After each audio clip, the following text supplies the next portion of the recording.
euphorbia damarana, which means, because this is part of Damaraland as we go further north,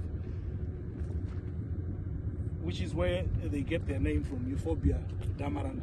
Now euphorbia, most euphobias are not palatable to wild animals, but you'll still find, you know, the strange guys like kudus, they will eat it. The rhino, the black rhino specifically, will eat this plant. And what happens is they get intoxicated when they do eat this plant. And they fall asleep. When they fall asleep, they look like they're dead. So I'll tell you a very short story. These two guys that are Zambians, they're coming from the Zambian side of the Zambezi River in Zimbabwe, in a place called Kariba, where I come from.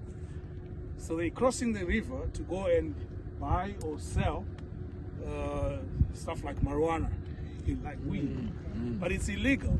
So they don't use the actual border to cross. They find somewhere on the river where it's shallow enough for them to cross. So they cross over to the Zim side, but they don't realize that it's a national park.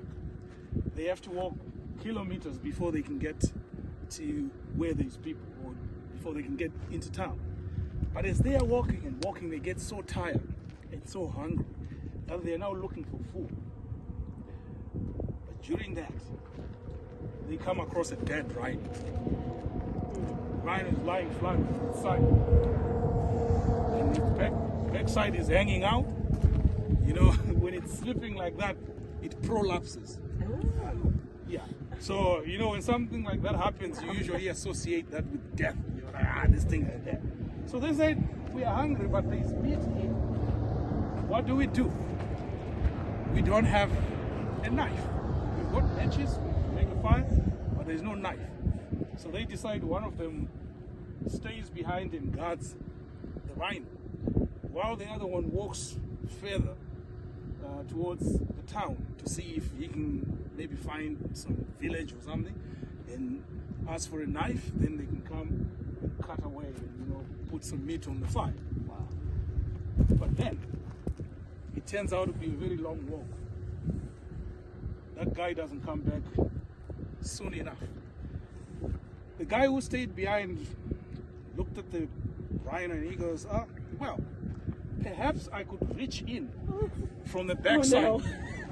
Maybe get to the soft seagull stuff. Yeah, soft stuff like the liver, and just rip it off, and then I can put it on the fire, you know? Oh God. And so he put his hand in through the backside, and he started groping around. Now you can imagine that feeling. Imagine the feeling of someone groping around in his stomach. The rhino, what he didn't know was it was almost waking up.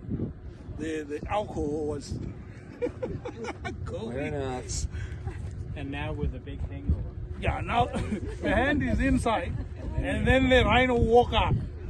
And then obviously what happens is, when he wakes up, this happens like in an instant. It needs to suck that stuff back in. Yeah. So the hand was trapped inside. And the rhino got up and was like, what the hell is happening? And started running. Started running with the guy running behind him, probably being dragged along. So he started shouting. Apparently his friend was almost there on his way back. So he said, the rhino is getting away!